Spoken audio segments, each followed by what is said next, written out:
I'll try not to keep you too long, but I've got a lot to complain about, so...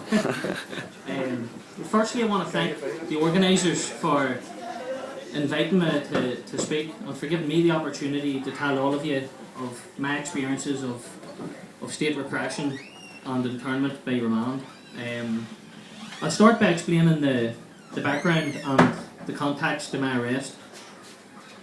Despite claims to the contrary by members of both constitutional and nationalist parties in the 6 counties and by the establishment parties in the Free State, very little substantial change has occurred in respect of policing in the north.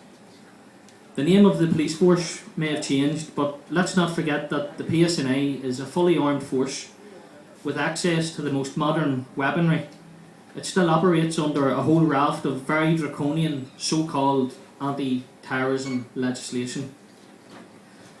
There's very little to differentiate between supposedly modern reformed policing and that which took place under the RUC and the legislation available to that force in previous decades. Let's not forget that 2 key demands of nationalists in the 6 counties for decades were for a totally unarmed police force and an end to all repressive legislation. Neither of those 2 demands have been met. British policing in Ireland is not capable of reform. Its sole purpose is to protect and defend the union with Britain. The issue of policing in Ireland will not be resolved until partition and British occupation is ended. As is the case across the 6 counties, harassment of political activists and their families and friends has continued unabated. Stop and searches occur on an almost daily basis.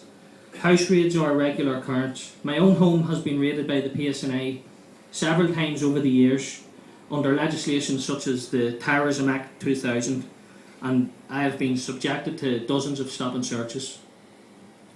I and other members of the party had started to record and collate all these incidents of PSNI harassment of activists and members of the general public in the Newry area where I live. It is true that I did photograph members of the PSNI when they were carrying out stop and searches or when they were harassing people. I also photographed and recorded the PSNI's heavy-handed response to various pickets and public protests in Newry. On one occasion, the photos that I had taken were used by a defence solicitor to totally discredit claims made by the PSNI personnel during the trial of a local man accused of assault on the PSNI. I mainly used those various photographs to accompany press releases which were sent to local newspapers or to the éirígí website to highlight the abuse of powers by the PSNI. I was also documenting and recording these cases as well as PSNI harassment of myself for the Committee of the Administration of Justice, CAJ, which is based in Belfast. Indeed, a CAJ report called Still Part of Life Here was published in November 2012, just before my arrest. It might seem ironic now, but that report included details of oppressive policing in the Newry area that I had submitted to them. So it's against that backdrop that one needs to view my arrest. Quite obviously, the PSNI in Newry took exception to the frequent adverse coverage of their actions in the local newspapers, which I was securing through my role as PRO for éirígí in the town. Added to that was the fact that through my reporting of incidents to CAJ, the PSNI actions were coming under the spotlight of a far wider international audience. When I was charged, the charges mainly related to those photographs. The other charges regarding old flute band uniforms and my son's toy guns, which the PSNI claimed to be items for use in terrorist purposes, were added as window dressing to make the case appear stronger than it actually was. And I'm actually aware that in recent days and weeks over here, that there's a Republican in Scotland facing charges using the same evidence of band uniforms that I was in jail for having. By arresting and charging me, the state was trying to send a message to others, and that message is a very simple one. If you disagree with the Stormont administration, oppose the British forces, speak out against injustices and human rights abuses that are carried out by the PSNI, you will automatically find yourself labelled as being anti-peace process, a dissident, a conflict junkie, and you will find yourself becoming a target of political policing, stop and searches, house raids, harassment, and ultimately imprisonment. I was arrested at my home in November 2012. I was handcuffed in front of my family and taken from my home. My family were left not knowing why I was arrested, where I was being taken to, or when I would return. I was taken to Antrim High Security Interrogation Centre, where I was held for a number of days, during which I was intensely interrogated countless times. I was also approached a number of times during this detention by MI5, and their advances were obviously rejected. On the final day of questioning, I was charged with a number of terrorist-related offences charges. I was then remanded into custody and taken straight to Maghaberry prison. When I arrived at Maghaberry, I was brought to what's called the reception area, and here I was photographed. I had my personal details recorded and had my fingerprints taken. I was then informed of the procedure I would be expected to go through, which included being strip searched. And the forced strip search is a process and a procedure that I was heavily involved in campaigning against on the outside. I'd now like to explain the practice of the forced strip searching. I made it known when they put it to me what a strip that I wouldn't be complying with the strip search, as it was degrading and humiliating for the prisoners. I was then taken and placed in a small holding cell and informed that I had 15 minutes to rethink my decision. And those 15 minutes is called a reflection period. This reflection period is solely designed as a psychological ploy to strike fear and worry into prisoners as they wait for what lies ahead. The cell door burst open and the riot squad rush in. There's about anything between half a dozen to a dozen of these people. The screw standing in front of me grabbed me by the face with both his hands, while simultaneously 2 screws each side of me grabbed my arms and stretched them outright, so I'm standing in like a crucifix position. They then twist both my wrists backwards and bend them, causing obviously extreme pain and discomfort, and they forced me to my knees. As the screw in front of me, holding my face, he then pushes my face into the ground, and the screw behind me pulls both legs out from underneath me. So I'm now being held in the ground in a crucifix position by 4 screws, and the rest are standing around. I'm forcibly held down with my face pushed into the ground, and both my legs are being held. My 2 arms are still outstretched, both my wrists are twisted and bent in an almost impossible position. And while I'm held in this position, my jumper is forcefully pulled off and thrown into the corner. My shoes and socks are pulled off, and my jeans are very forcefully yanked down in a manner which is only used to inflict pain on the prisoner. And lastly, my underwear is pulled down. So I'm now lying on the floor of this cell, completely naked, humiliated, degraded. My clothes are lying in the corner of the cell. My face is throbbing, my wrists are aching, and I'm lying there naked, and those responsible are just standing around me. I was then taken to a committal wing where I was locked up for 23 hours a day, and I was held there for roughly a week, just over a week, before I was moved to the Republican wing in row 4. In December 2012, the High Court in Belfast granted me bail, and it should be remembered that the conditions of the bail were very draconian, and due to the stringent conditions I refused to accept the bail. And those conditions included a ban on living with my partner and child at our home in Newry, a requirement that I reside at a location vetted by the PSNI at least 5 miles from Newry, a ban on entering the city of Newry for any purpose, including visits to the doctor, even if advanced notice of such visits were supplied to the PSNI, a ban on attending any meetings or any other events of a political nature, a strict curfew that would require me to remain within the specified address between the hours of 7 p.m. and 10 a.m, a requirement that I wear an electronic tagging device at all times, a requirement that I reported daily to Newton Hamilton PSNI barracks, which is located a further 12 miles from my bail address. And when these conditions were being arranged in the court, The judge turned around and said, was there anything else that the prosecution could think of that they could add to that? Neither I nor my partner drank, so even seeing each other would have been very difficult under those circumstances, under those conditions. We certainly would not have had anything that comes to close to a normal family life that we had been used to. The extreme bail conditions which the court sought to impose upon me amounted simply to a form of collective punishment for my partner, children and wider family, and they were also clearly designed to criminalise and punish me for legitimate political activism. And I have no doubt that if I had have accepted those bail conditions, I would have breached them through no fault of my own, as the conditions as a whole were designed in such a way to make it impossible for me to avoid breaking them. For example, I receive regular medical treatment. If I had to see my doctor urgently and went to a surgery in Newry, I would have been classed as having breached my bail conditions. The impact this whole thing had was far greater upon my family than any effect that it had on me.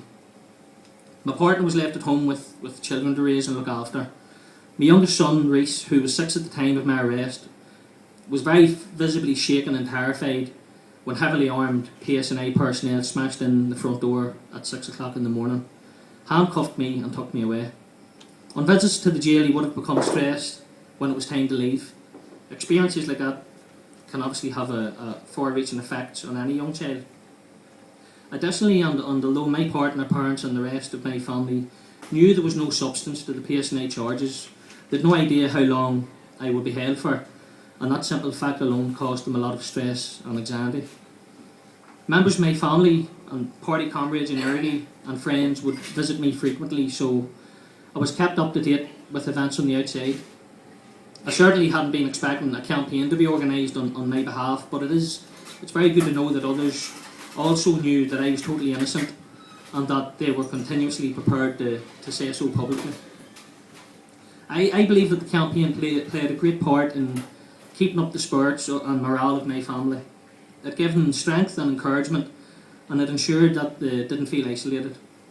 Of course, there were successful public events and protests on the outside and that raised spirits and boosted morale for everybody. I remember specifically, we were out in the yard in August 2013, and we received word that several thousand people were taking part in a massive anti-internment march in Belfast, which had been organised jointly by several organisations including éirígí. And I'll never forget the feeling on the wing when we heard about the turnout. The wing was buzzing for weeks afterwards. It gave the boys in that jail such a big lift for to have such a very successful event.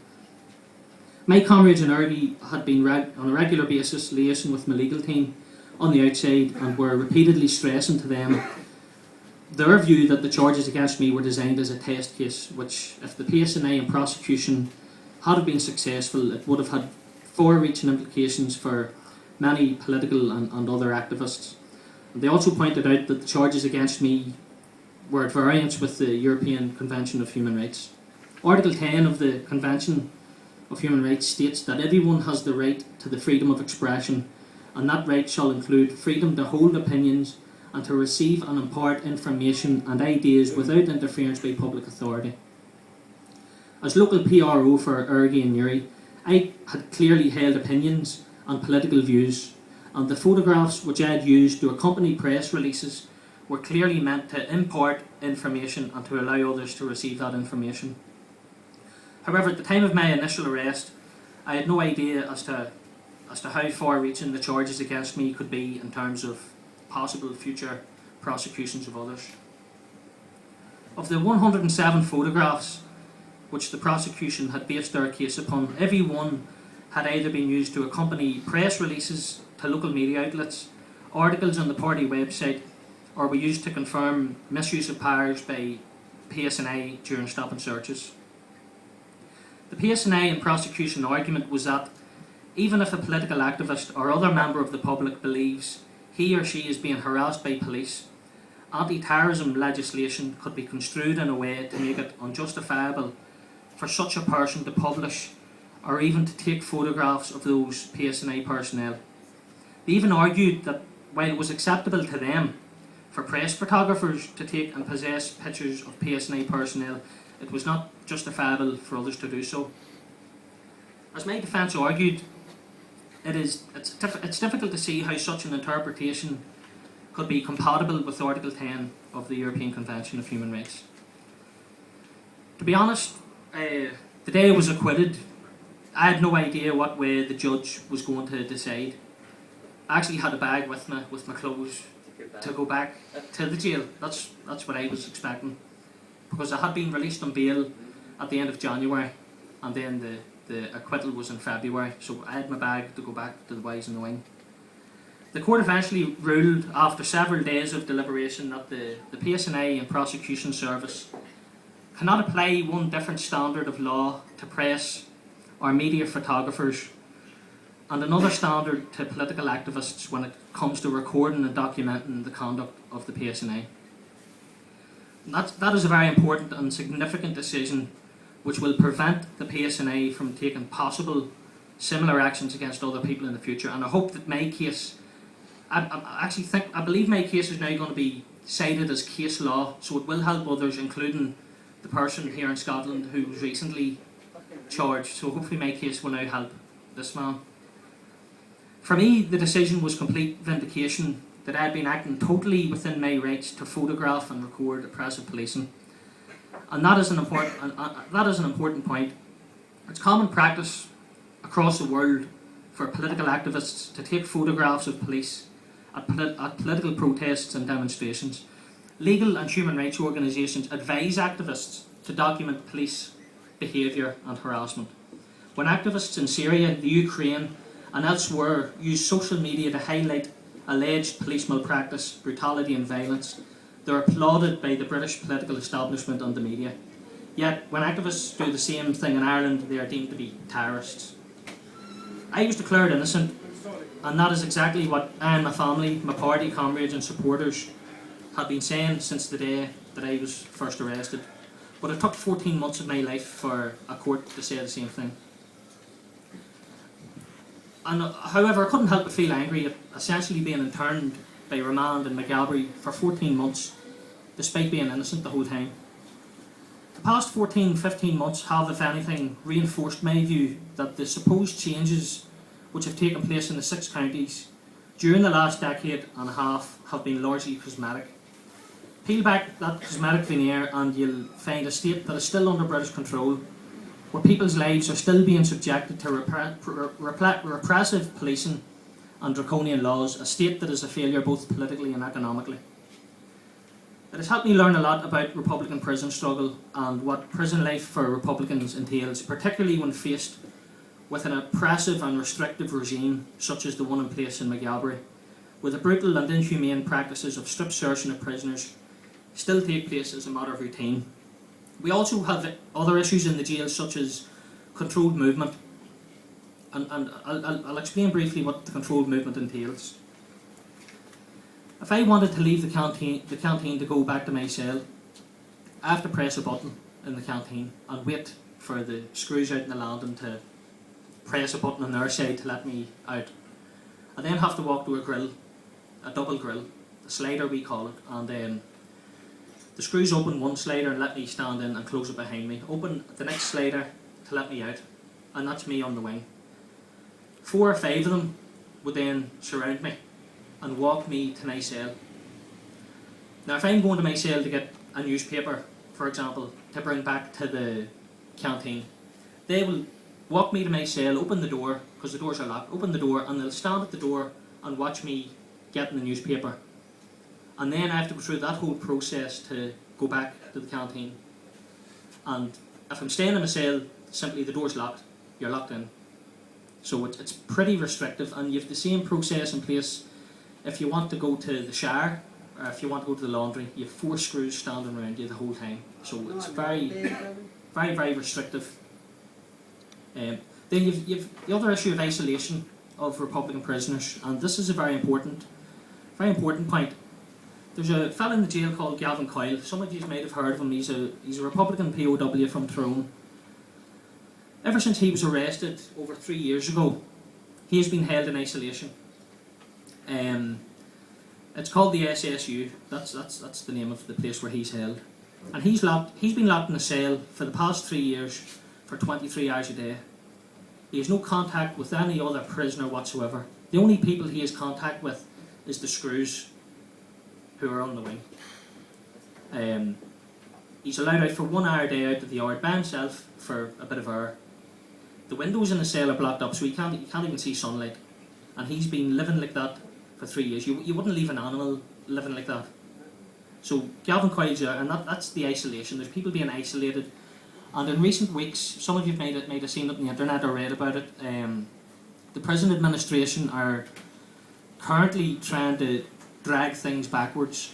They're trying to provoke a situation where they've been, and you have to remember, like AMA5 are right up to the top level of the administration in this jail. They have the power to overrule decisions made by governors. So that's who's in control of this jail. It's AMA5, and they're selecting people to be isolated, and they're also directing the screws to do things to try and provoke something. And in recent weeks, several prisoners have been punished, as they would call it, and have faced petty charges. One of them was JP Wooten, and it caused a bit of a standoff on the wing, and JP was forcefully removed from the wing by the riot squad, and he was put in isolation for 4 days, as was a number of other prisoners. So at the minute things aren't great, and things seem to be going backwards as such. It's also important to emphasise that I'm not the only victim of malicious persecution and prosecution by the PSNI. There are other cases of injustice which are still ongoing, and it's very important that they are also publicly highlighted and supported. On a final note, I want to thank all our comrades in Scotland for your great support, not only to myself during my incarceration, but also for your support for the other Republican POWs still in jail in occupied Ireland and the Free State. And I know that the prisoners appreciate your continued support. So, Gurbi Agat, August Fair.